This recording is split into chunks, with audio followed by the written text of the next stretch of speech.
Good evening. Welcome, everyone, to Sunday Night Growth Groups. Glad you made it out tonight. And most of us beat the rain. We beat the rain in the door. Most of us, not all of us. Some of you got those little spots on your shoulders because it just caught you on the way in the door.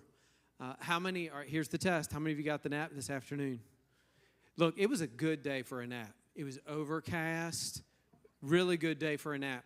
How many of you didn't get the nap, but you got the caffeine? I left it broad. I didn't say coffee. I said just caffeine in general. How many of you are caffeinating right now in this room? Look at all the coffee. Look, there it is over there. Man, goodness. Jamie back there with his signature Mountain Dew in the sound booth. I love it. All right. Hey, as long as you're all jacked up for Jesus tonight, I don't care how you do it. Amen. Let's all stand. We'll get things started with a song, All to Us. Words are going to be on the screen. Lift your voice and sing with us tonight.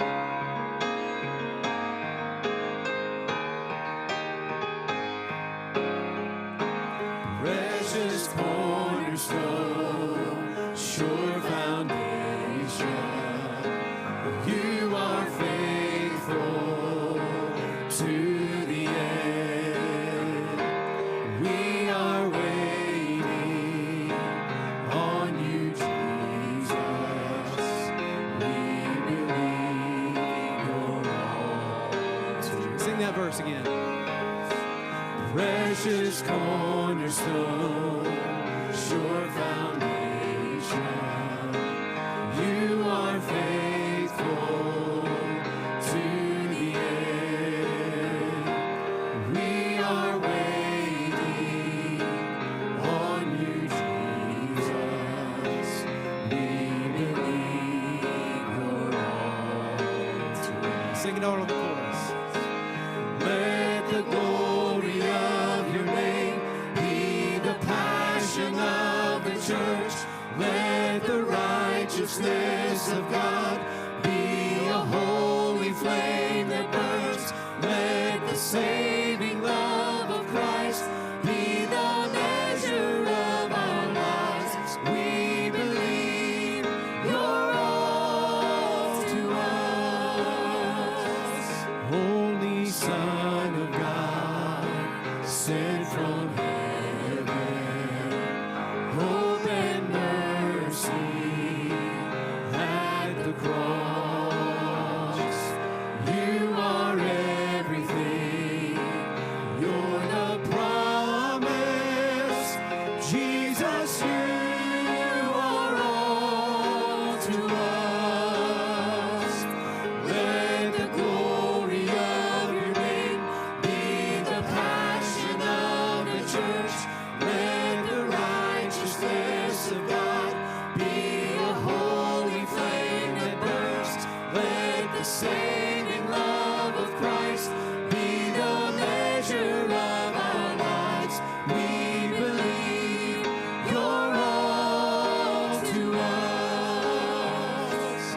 When this passing world is over, we will see you face to face, and forever we will worship Jesus. You are all to us. Sing it out, church. Let the glory of your name be the passion of the church. Let the righteousness of God be a holy flame that burns. Let the saving love of Christ be the measure of our lives. We believe you're all to us. We believe you're all to us. Amen. Great singing. You can be seated. And just a couple of quick announcements, and we'll get you on your way so you can join your growth group tonight. Don't forget about the business meeting coming up on the 28th. Mark that down on your calendars. You don't want to miss that. And Tailgate Sunday is coming up on September the 11th. We have some special things planned for that particular Sunday morning. You don't want to miss that. Be inviting someone to come with you and making plans. We'll have some details coming up for you for that. The foyer, and if you need help and direction on where to go, I will meet you in the foyer and help you to get connected to a particular class. You guys are dismissed to your growth groups, and we will see you in just a minute.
All right, well, hope you had a great afternoon and got some rest today, and look forward to, I'm thankful for the rain, even though, it is kind of depressing when you get out in it, but I'm thankful for it. Our yards need it, our gardens need it, so I'm thankful for it. We have the teens in with us tonight.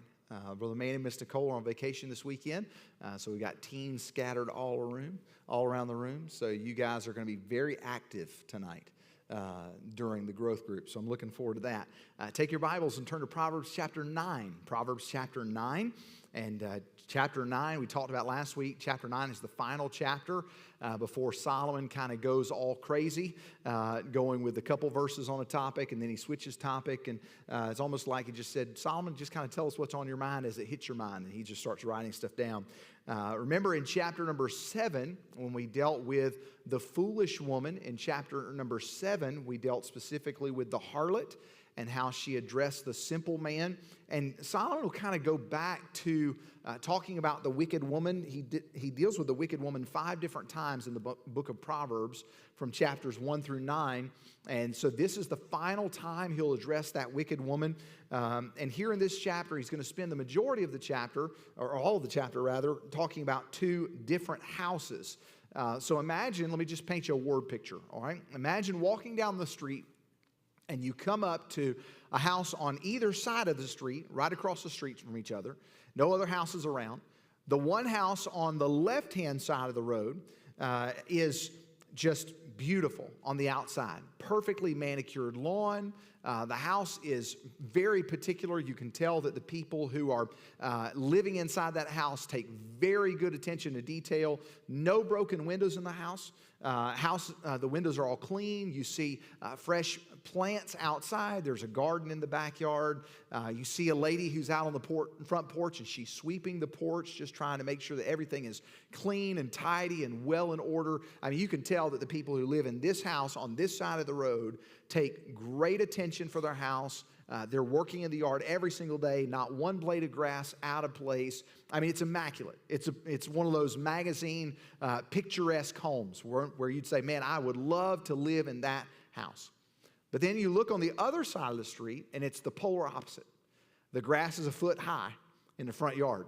Anybody identify? But the grass is a foot high in the front yard. There's broken windows all over the house. You can tell that the people who live there, if anybody lives there, they don't really care about the details. They don't really care how their house looks as an outsider looking in. There's junk stacked up on the front porch. I mean, there's broken stuff all over the yard. There's a car that's broken down from some traveler that came through a while back, but we haven't seen him. We know that he went in the house, but we haven't seen or heard from him since. Just all kinds of disheveled behavior around the house. There's all kinds of seedy characters that are going into the house, but we never really hear the story of the house itself. You don't really see anybody ever doing any kind of work on the house. You never see any painting. You see broken pickets on the front porch. Nobody really cares about the condition of this house. Polar opposite of the house across the street. Beautiful, immaculate house, rundown house nobody cares about. And that is the picture that we see in Proverbs chapter 9. We see two houses in Proverbs chapter 9. One's very well kept. The other one across the street is not kept. The house looks like it's falling apart, needs a total overhaul, remodel. And you can only wonder what it looks like on the inside if you'd even dare to go in the inside, if you could survive. But we see that picture, and we see that, surprisingly to me, visited by people every day. Both houses, this same street exists in our lives. Maybe not a literal street, but a figurative one at best. We see that people still entertain the options of both sides, but people have a choice whether or not they're going to enter into one of those two houses.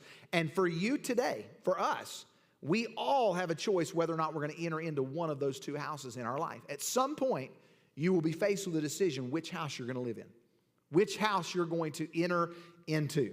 And sadly, they're visited by people in churches. The great house that looks beautiful on one side and the poor rundown house. So as we see these two houses, wisdom lives in one of those houses. The Bible word is folly, F-O-L-L-Y. Folly lives in the other house. Okay, so let's look at the two houses. The first one is the house that's full of wisdom. Let's look at verse number 1, Proverbs chapter 9. Wisdom hath builded her house. She hath hewn out her 7 pillars. She hath killed her beasts. She hath mingled her wine. She hath also furnished her table. She hath sent forth her maidens. She crieth upon the highest place of the city. Whoso is simple, let him turn in hither. As for him that wanteth understanding, she saith to him, come eat of my bread and drink of the wine which I have mingled. Forsake the foolish and live, and go in the way of understanding. He that reproveth a scorner getteth to himself shame. He that rebuketh a wicked man getteth himself a blot.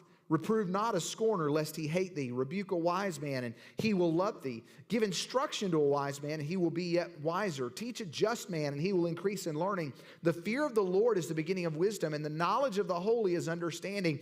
For by me thy days shall be multiplied, and the years of thy life shall be increased. If thou be wise, thou shalt be wise for thyself. But if thou scornest, thou alone shalt bear it. As we go through the proverb, we're going to see a stark contrast of the two homes. And we'll do a comparison at the end of the night. Each have same opportunities as the other. I'm sorry, my eye is giving me a fit tonight, my contact. But one of these houses sees their condition and says, I want to make sure it's the best it can be. The other house, the people who live there could care less. All right, so what is it about that house that stands out? Number one, and if we're going to call this house over here on this side wisdom.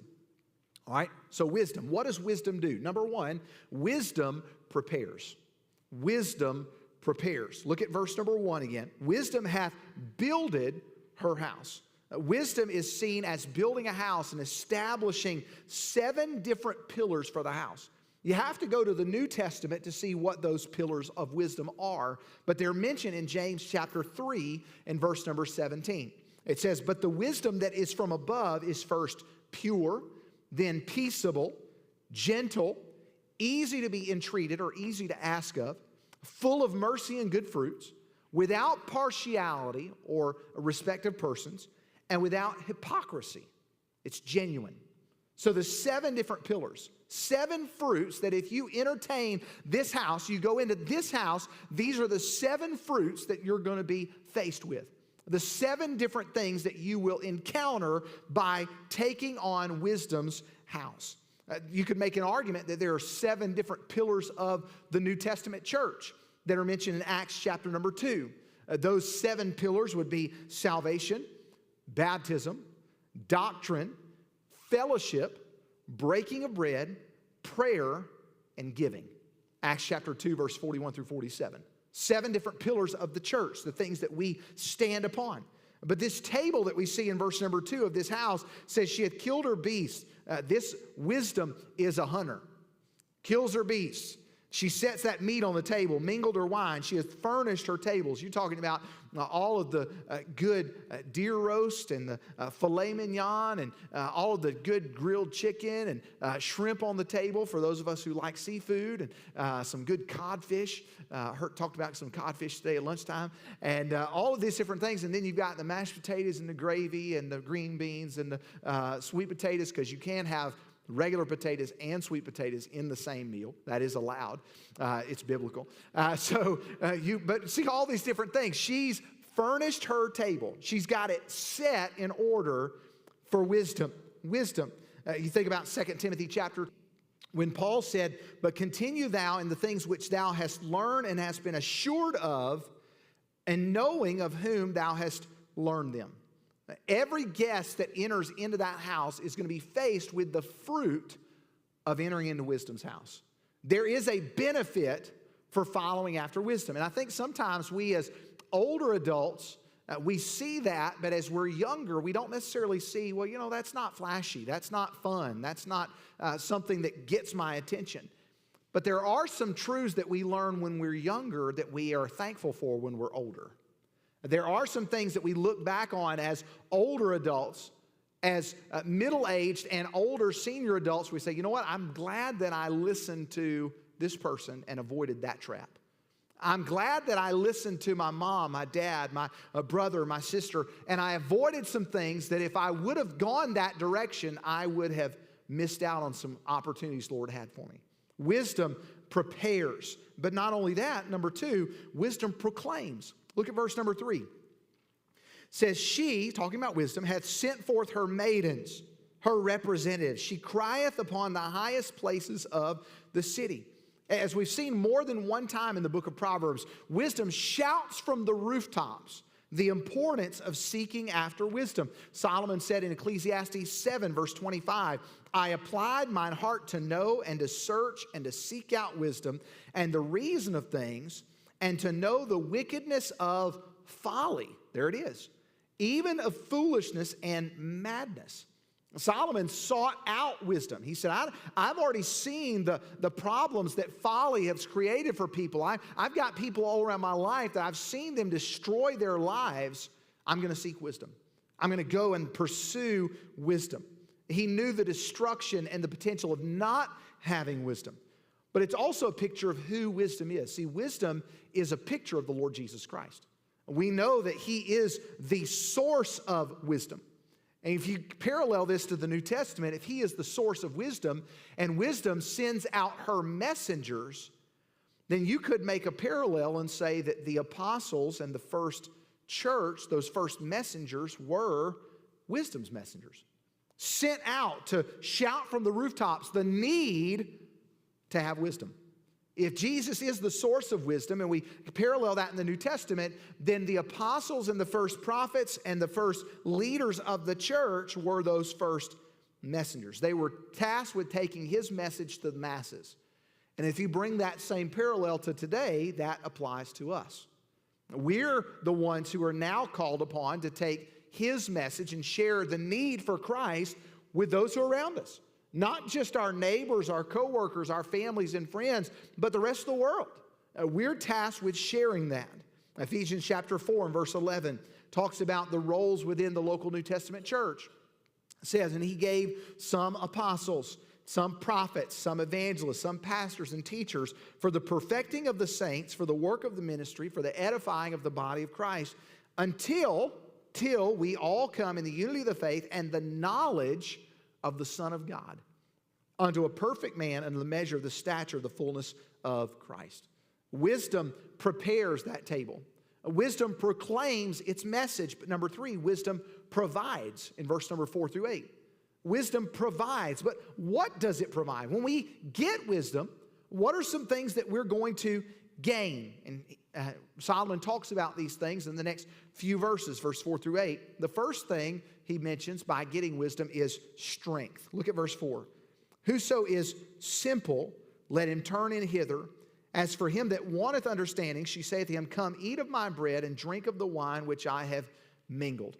We know that our physical food that we eat gives us the ability to stay strong and healthy. Now, if you eat 45 Twinkies, that's not going to give you much strength, all right? It's going to do something to change your life, but maybe not the change that you want. Or eating a dozen donuts like Brandon Estes did last weekend. But you think about all that we can eat. What we eat really does make a difference to our bodies. When we partake of spiritual food that's been offered to us, it makes a difference. We're able to stand strong against the spiritual attacks. That's why reading our Bible every single day is important. That's why spending time with the Lord in prayer is vital. That's why coming to church and being around other believers and getting that fellowship, that encouragement. And I'm thankful for all of the tools and resources that we have today in our day and time with technology and how we can reach out through media and how people can log on and live stream services. But we all know that it does not replace the fellowship with the brethren. We understand that. It is different. And we learned that during COVID. And we learned that with something called Zoom. Before that was like Zoom is what you do when you see the blue lights turn around, Zoom. But we think about all the things that we learned during COVID. The biggest thing is we undervalued the importance of fellowship. Yep. We realized on those first couple of prayer meetings that we had, the first 2 weeks out, where we were teaching people how to use Zoom. And then we were setting up Zoom calls multiple nights in a week to try and stay connected with one another, sharing prayer requests. It was a sweet time. But it showed us we don't ever want to do that again. We don't ever want to have to go through this again.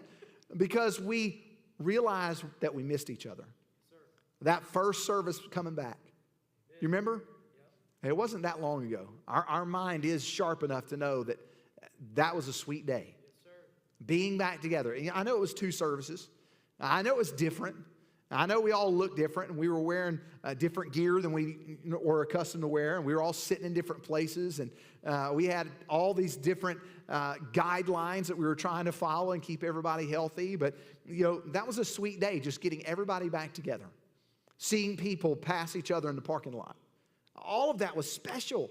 It was special. But when we see that wisdom gives us strength, we need it. We need strength. We are living in a hard and difficult day. You think about Ephesians chapter 6 and verse 13. Wherefore take unto you the whole armor of God, that ye may be able to withstand in the evil day, and having done all to stand. Paul says, Stand therefore, having your loins girt about with truth, and having on the breastplate of righteousness. Psalm 118 verse 14, The Lord is my strength and song, and is become my salvation. See, we don't get to come to His table because of our goodness. We come to His table because of His goodness, because of His grace that He's given to us. The table is open to those that need Him. But you have to recognize that you need Him to come to His table. Just like going to the doctor. Remember, Jesus said, They that are whole need not a physician. If you don't realize, you don't typically go to the doctor's office just to sit down for 12 minutes or 14 minutes or whatever it is they allow us now, and just say, Hey, doc, I feel great, but I just want to come and check on you and see how you're doing. That's not normal. We don't do that. We go to the doctor when we have a need to go to the doctor. We go to the doctor when we're sick, when we're not feeling well, when there's something that's not quite right about us. And it's the same way spiritually. We should see the need and know that we're needy people. It's not one of those things where we say, Yep, I went to church, it's Easter, and around Christmas time, I'll probably need to go back. Hey, we need Him every hour, the song says. We need Him every day. We need, and we see in Hebrews chapter 10, so much the more, forsake not the assembling, so much the more as we see the day approaching. As we get closer to the Lord's return, we ought to be together more. We ought to be in His house and fellowshipping with other believers and in His presence more day after day. And so we see that it gives us strength. And that's why we're called simple here. The person who wants understanding in verse number 4. When we realize our condition before Jesus, we realize that we can no longer live without Jesus. When we realize our condition before Jesus, we recognize our need for Him and no longer want to live without Him. And so we see the strength that it gets. But number 2, we see the support it gives. Look at verse 6. Forsake the foolish and live and go in the way of understanding. When the guest enters into the house of wisdom, it also means that the simple-minded is walking away from something. Remember, when we say yes to something, we're also saying no to something. When I say, yes, I'm going to read my Bible today, I'm also saying no to my flesh because my flesh doesn't want to read the Bible.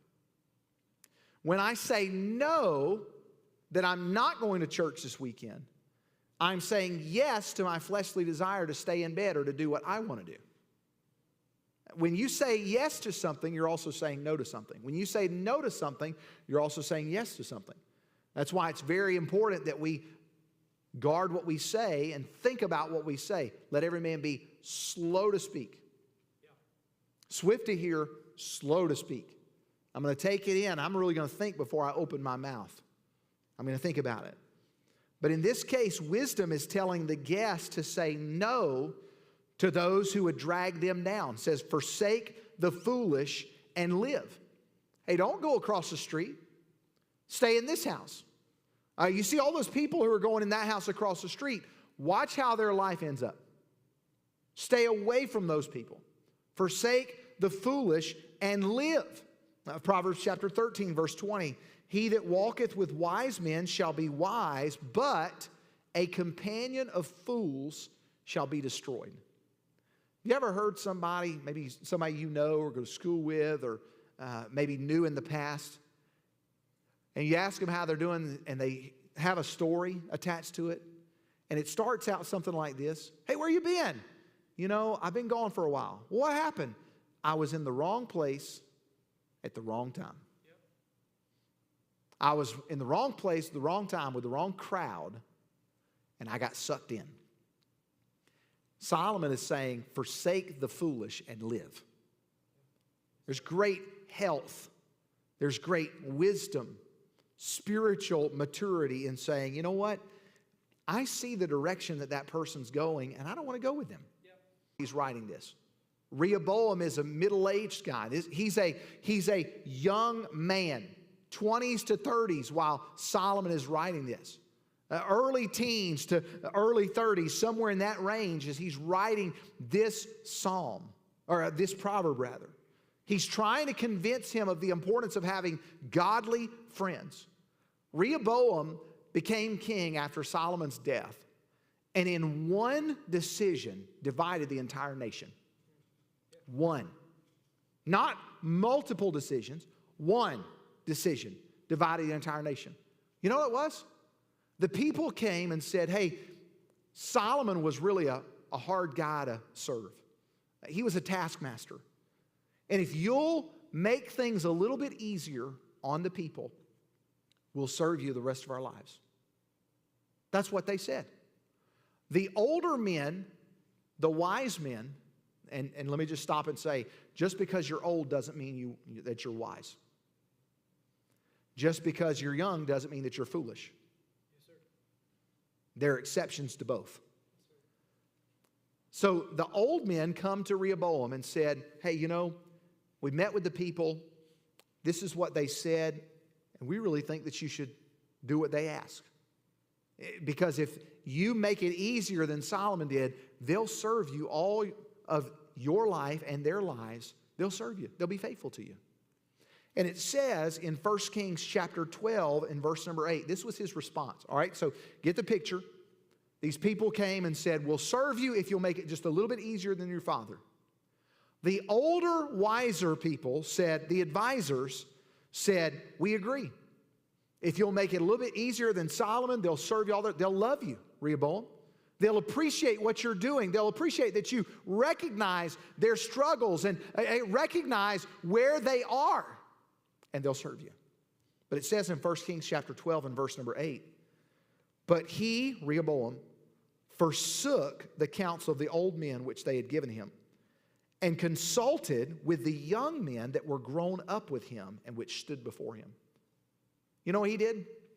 He walked over to his friends and said, hey guys, what should I do? These are guys that had never been in position of authority like he had. He'd never been in a position of authority. This is Rehoboam's first opportunity as a leader, and he blew it. He forsakes the counsel of older, wiser men, been there, done that generation, and says, hey guys, what should I do? Their advice, man, you ought to prove yourself as a king, make yourself a ruler, make it even harder. Show them who's boss. Forget what these old guys have said. Forget what the people have said. You show them who's in charge. And so what did Rehoboam do? He chose to go with the advice of his friends. And because of that, it divided the nation. Split the nation because of one poor decision. Now, his whole story is found in the book of 2 Chronicles, but I want to give you his last verse as he died. I want to give you his last verse, 2 Chronicles 12, verse 14. This is kind of the synopsis verse of Rehoboam's life and legacy. Here it is. And he did evil because he prepared not his heart to seek the Lord. He prepared not his heart to seek the Lord. You know what that tells me? That tells me that Rehoboam had a chance to prepare for this moment. He had a chance to be ready for when that moment would come. You know what his moment was? He's walking down the street with a house on each side. And he said, you know what? There's a house over there where all my friends are hanging out and everybody seems like they're having fun standing out in the yard. And there's this house that's really pretty, but I don't really see much activity. I see that lady sweeping the porch, but you know, that house over here looks a whole lot more fun. It's a little more run down, but you know, it looks more fun. So I'm going to go with this house. He did nothing to prepare himself for that moment. And that's why it's so important when we're on the mountaintop to prepare ourselves for the valley. Because life, grown-ups, life is not about the mountaintops. You think about what grows on the mountaintops. You go out to the Rockies, you see a whole lot of snow. You don't see a whole lot of trees. You see a lot of snow. You go out to California, and you see the beautiful mountains that are covered in dirt. Not a lot of growth. We don't grow on the mountaintops. We grow in the valleys. And we spend the majority of our lives in valleys. And that's where we grow. In those difficult times, in those difficult seasons. But while we're on the mountaintop, let's prepare ourselves for the valley. Let's learn what we need in the valley so that we can be ready for the next mountaintop. Life is all about growing. We're trying to grow. We're growing in grace, Peter says. Growing in grace. But we need to prepare ourselves. He didn't surround himself and he made foolish decisions. So we see the strength. By going in wisdom's house, you get strength, you get support. Number 3, you get steering. I'm not talking about power steering. I'm talking about steering the direction of our life. Look at verse 7. He that reproveth a scorner getteth to himself shame. He that rebuketh a wise or wicked man getteth himself a blot. Reprove not a scorner, lest he hate thee. Rebuke a wise man, and he will love thee. Every one of us, without exception, needs someone in our life that we can look at and say, how can I be better? Every single one of us. From the lowliest servant to the most high up executive CEO. We all need somebody in our life we can look at and say, how do I get better? How can I improve? R.C.H. Linsky said, it is the best and truest friend who honestly tells us the truth about ourselves even when he knows we shall not like it. False friends are the ones who hide such truth from us and do so in order to remain in our favor. False friends are those who hide such truth from us and do so in order to remain in our favor. Now, we know this, but a scoffer will never give us what we're asking for. Never. And he says here in verse number 7, that scoffer, that scorner, he that reproveth a scorner getteth to himself shame. Why did I even ask that guy that question? That's what he's saying. Why would I even go there for information? He that rebuketh a wicked man getteth himself a blot. Correcting a scoffer, a scorner, reaps abuse. He's easily offended. He runs his mouth. He can't stay quiet. He feels the need to be heard. All of that is from a scorner, from a scoffer. Correcting a wicked man yields punishment. They take it a path that you're heading down, and it bothers me. It concerns me. Have you considered where this might lead? Have you considered what the outcome might be if you continue down this road? If you rebuke a wise man, you receive love in return. Why? Because a wise man sees someone who loves them enough to tell them the truth. Ecclesiastes 7 verse 5, it is better to hear the rebuke of the wise than for a man to hear the song of fools. It is better to hear the rebuke of the wise than for a man to hear the song of fools. That's Proverbs 27 verse 6, faithful are the wounds of a friend, but the kisses of an enemy are deceitful. Whether you're a teenager in the room or you're an older adult in the room, we need friends in our life that will tell us the truth. You know, have you ever heard the saying, sometimes the truth hurts? You know, we use that phrase in jest more often. Yeah, you know, sometimes the truth hurts. But it's not meant to be that way. Sometimes you need a friend that loves you enough to tell you the truth even when it hurts. Even when it damages your relationship. Well, how dare you tell me that? Hey, all of us need friends in our life that can look at us and say, you're wrong. I'll never forget, Brother Jesse, our deacons meetings when we were going through COVID.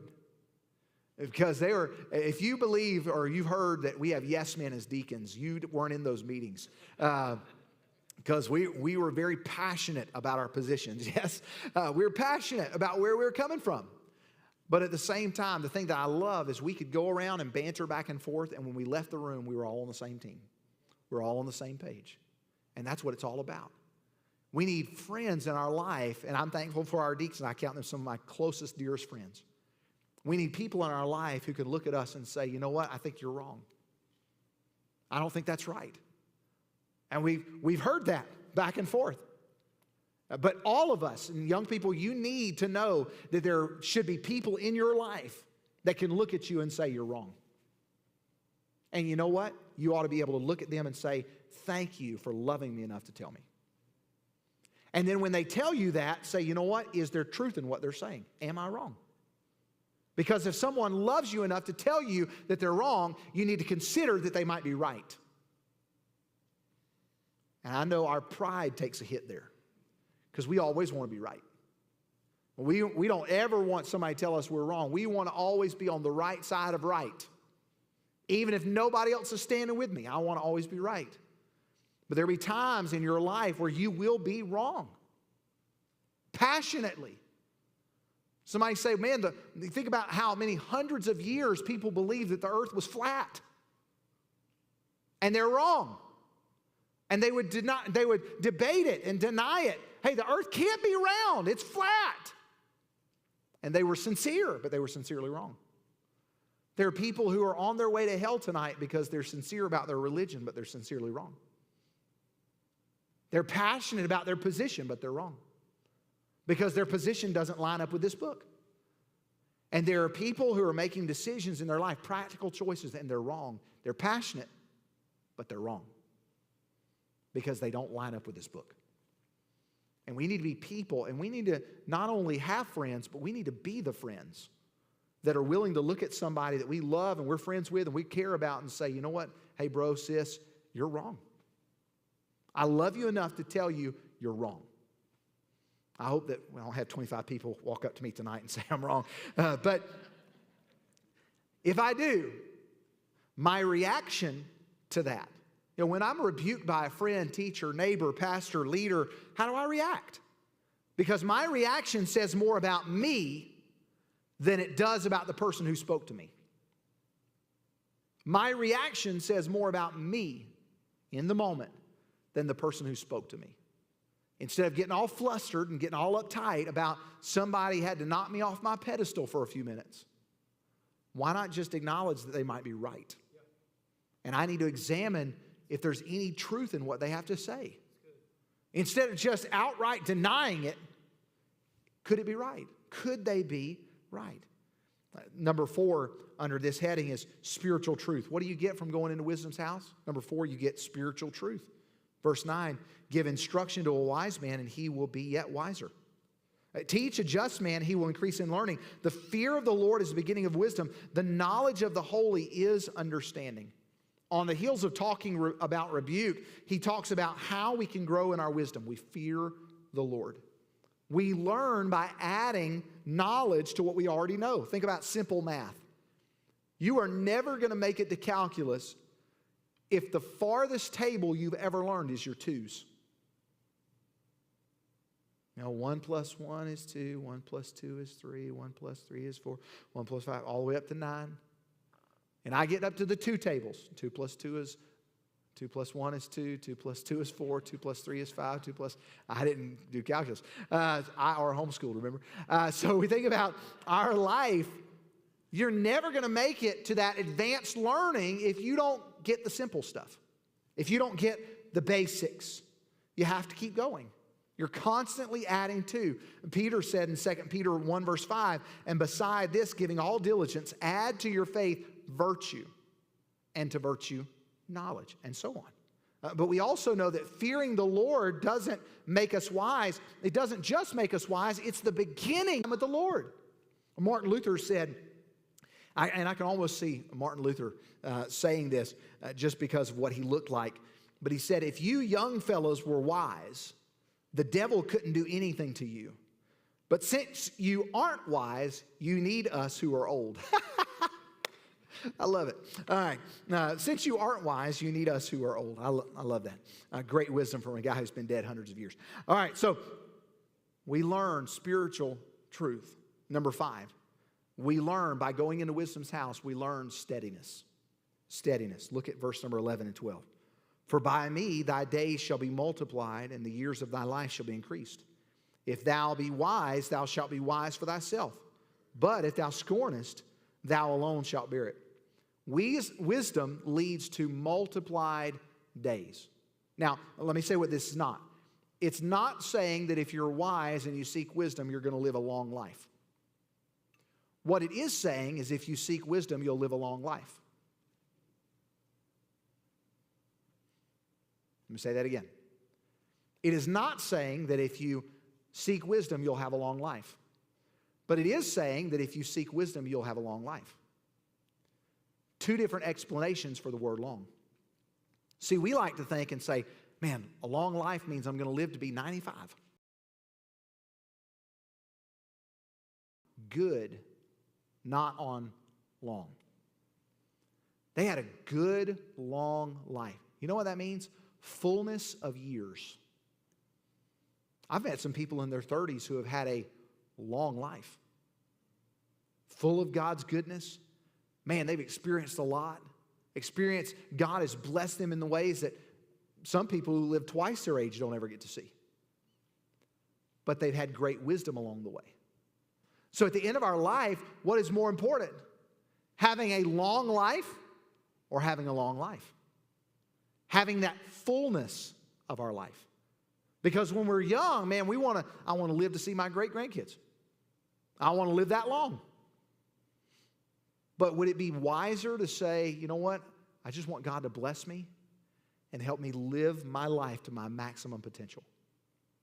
And if that means that my maximum potential ends at age 30, so be it. Which one is more important? In this context, in Colossians chapter 4 and verse 5, walk in wisdom toward them that are without, redeeming the time. See, there are benefits of staying on the right side of the street, of staying on wisdom, in wisdom's house. seeking truth that wisdom provides. But there's another house. We've seen what wisdom provides, but what about going to the other side of the street? If you venture over not just to the house that provides wisdom, let's look at number 2, the house that forsakes wisdom. The house that focuses on folly. The house that's all about have a good time. What happens in that house? See, you've got a feast on one side of the road, and you've got a fast on the other side of the road. A foolish woman is clamorous. The word clamorous talks about causing difficulty. You ever heard the phrase, you're just stirring the pot? A foolish woman is clamorous. Proverbs chapter 7 and verse 11 talks about that wicked woman again, and it says she is loud and stubborn. She is set in her ways. Nobody can tell her otherwise. Kent Hughes said, gossip is saying behind a person's back what you would never say to his or her face. Flattery is saying to a person's face what you would never say behind his or her back. Gossip. She stirs. That's the entry point of the foolish house. Number 2, she is simple. Look at verse 13. A foolish woman is clamorous. She is simple and knoweth nothing.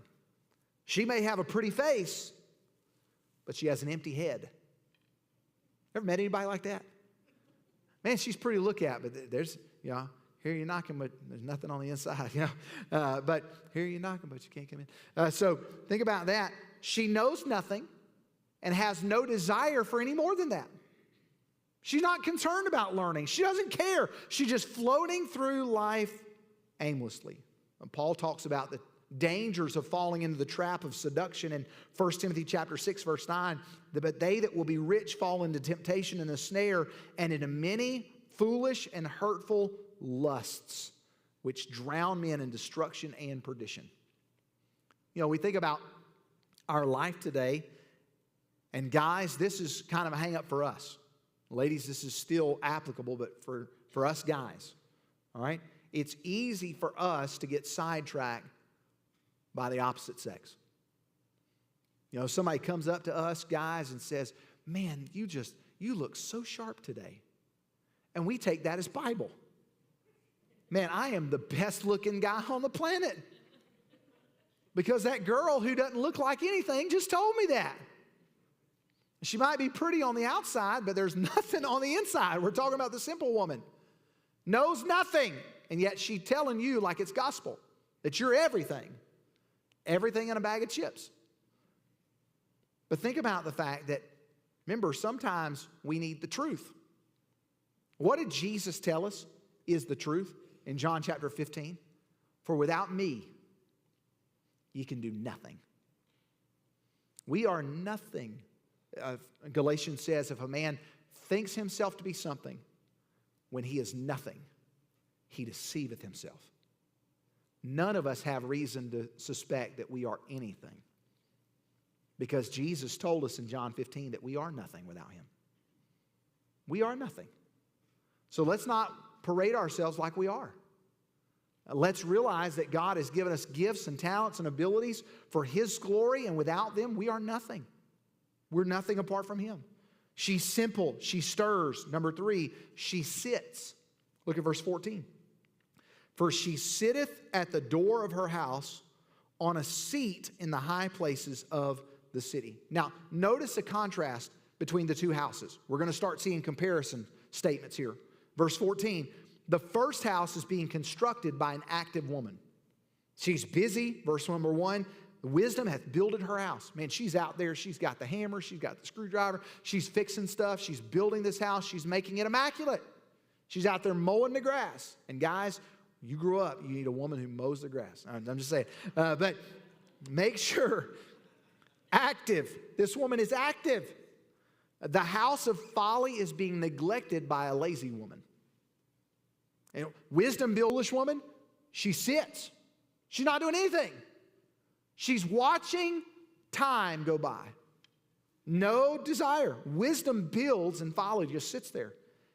And folly sits there and expects people to be impressed. Wisdom requires effort. Folly requires fun.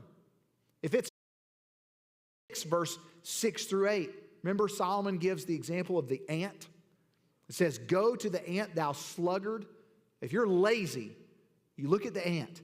Consider her ways and be wise, which having no guide, overseer, ruler, provideth her meat in the summer and gathereth her food in the harvest. The ant is always busy. Always.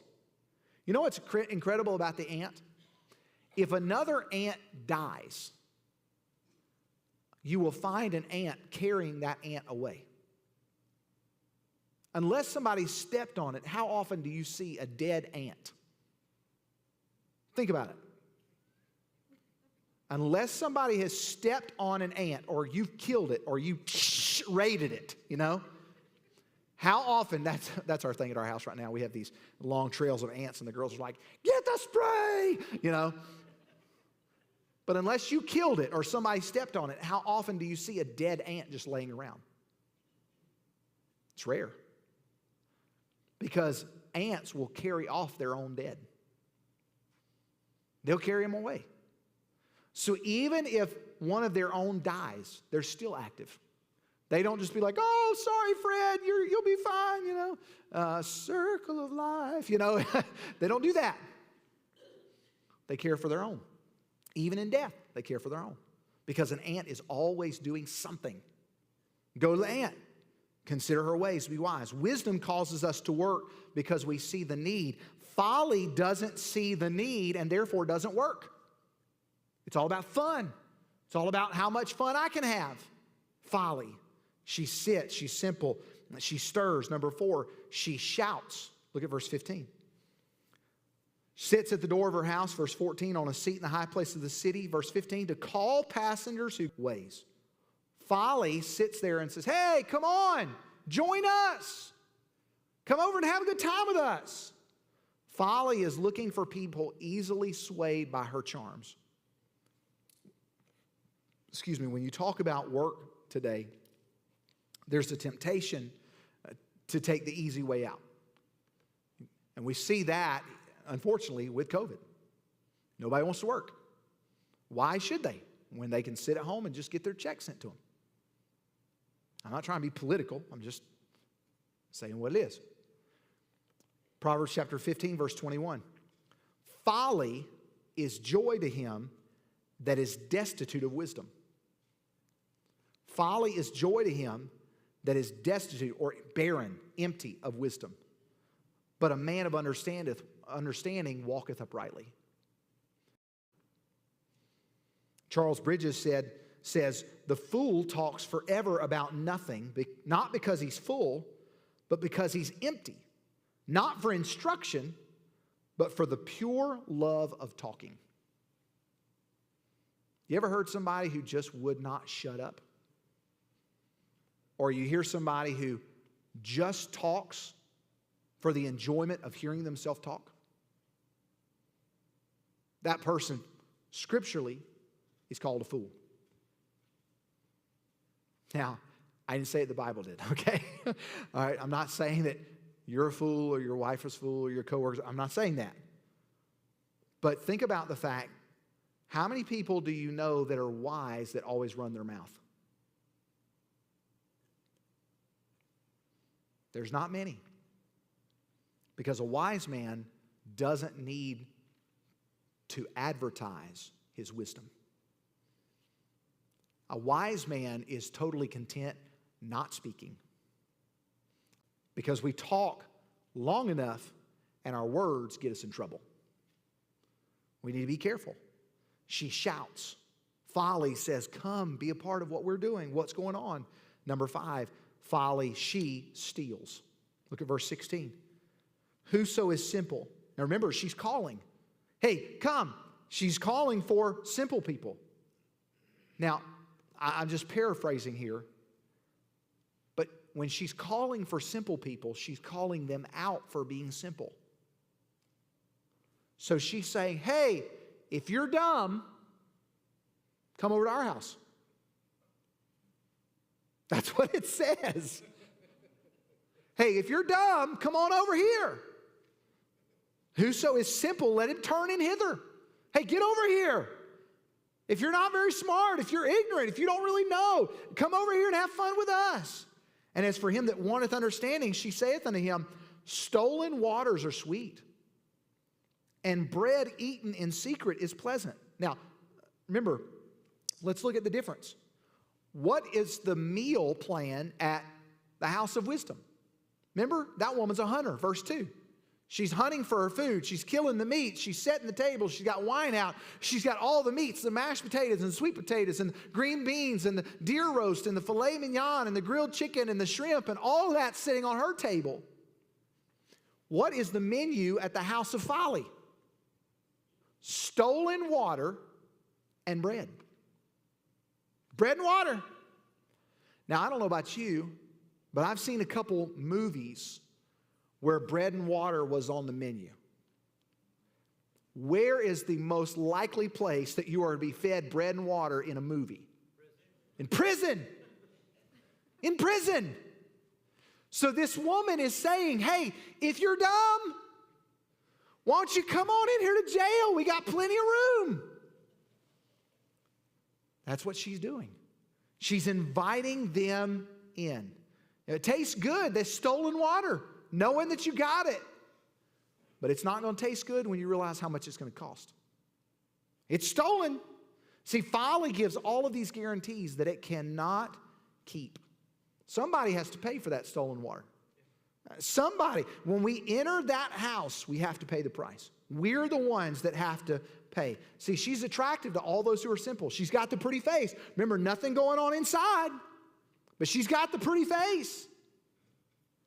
But when we look, the simple man, chapter 7, verse 21, 22, with her much fair speech, she caused him to yield. With her flattering of her lips, she forced him. Forced him. She takes advantage of this simple man. He goeth after her straightway, as an ox goeth to the slaughter. You ever been riding down the interstate and you've seen chickens in those boxes on a tractor trailer? Don't they look like they're having fun? You look at them, it's like, oh, look at all those chickens. You do realize where those chickens are heading, right? They're heading to the slaughterhouse. I know we don't like talk about that and think about that, but the colonel is calling. The colonel who lives in Kentucky, Louisville, in the plantation house. The colonel is calling. Those chickens are going to meet Colonel Sanders. And next week, they'll be in a bucket, all right? With a side of taters and gravy and macaroni and cheese and green beans. And make sure you get the biscuits, okay? But think about the fact that she is standing and she is forcing this man, and that's where he's headed. As an ox goeth to the slaughter, or as a fool to the correction of the stocks. He's either going to be destroyed or bondage for the rest. I don't know about you, but the wicked life always seems glamorous. If you've watched commercials, it's always the good-looking people who are drinking. It's always the good-looking people, the young, active, fit people who are smoking. It's always the young people who are partying. It's always the people who look good, are chiseled up, cut, beautiful bodies who are having all the fun. And when I say all the fun, I'm talking about all the world's fun. They don't show those people who are 30-year addicts or strung out. Or you can talk to the average homeless person, and addiction has put them where they are.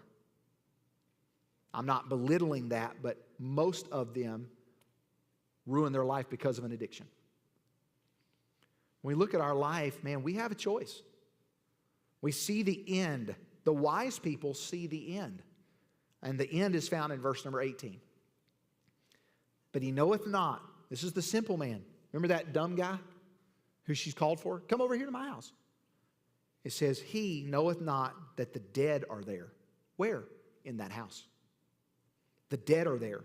And that her guests are in the depths of hell. Remember going back to the very beginning when we were given the description of the two houses and that car that was in that foot-tall grass? The guy got out of the car, went in the house, and was never heard from again. He died in that house. His life was destroyed because of that house. And it's the exact same story for anyone who chooses a life of folly rather than wisdom.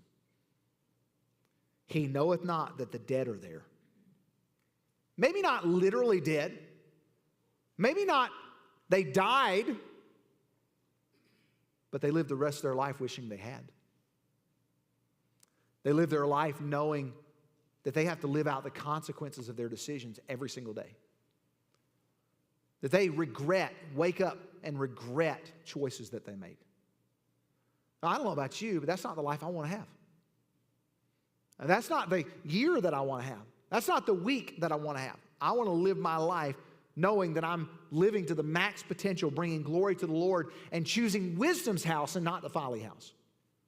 I want to make sure that I choose wisely. Remember the end of the house? The house, that end of the wicked woman's house in chapter 7, verse 27. Her house is the way to hell. Going down to the chambers of death. Who is she really? She's the angel of death. The simple man who didn't look and see, man, what could happen? Her anger's now consumed him. He's mad at himself for giving into her devices. And think about all of it could have been avoided if he just hadn't crossed the street. If he would have chose wisdom's house. You know, it doesn't look like there's as much fun going on. There's not a party going on. There's not as much advertising going on in wisdom's house, but the outcome's so much better. At the end of our life, we've got to determine, whose house am I going to choose? Because all of us, without fail, we all have to choose which door to go in. You're not going to stay on the street. You're going to choose somebody's house to go in. You're going to choose the house of wisdom, or you're going to choose the house of folly. One is full of danger, and one is full of deliverance. So which house will you choose? Father, thank you so much for your word, and thank you for showing us the importance of choosing wisely. Lord, help us to choose wisdom. Choose the house of the wise. Lord, with a group this size, there are people in this room that could tell stories of choosing poorly, or choosing times in our life where we've gone in the yard of folly's house. We've been on the porch of folly's house. Lord, where we've gone in the front yard, or we've gone in the front porch, we've gone in the front door of folly's house. But Lord, in a group this size, there are also people who could say, man, I'm glad I chose wisdom. I'm glad I chose to go and spend time at wisdom's house. And we can see the rewards of both. Lord, help us to choose well. Please bless and please give us wisdom. Lord, you promise in your word, if any man lack wisdom, we could ask you and you would give it to us. You wouldn't hold back from us. Lord, please help us to seek and desire wisdom.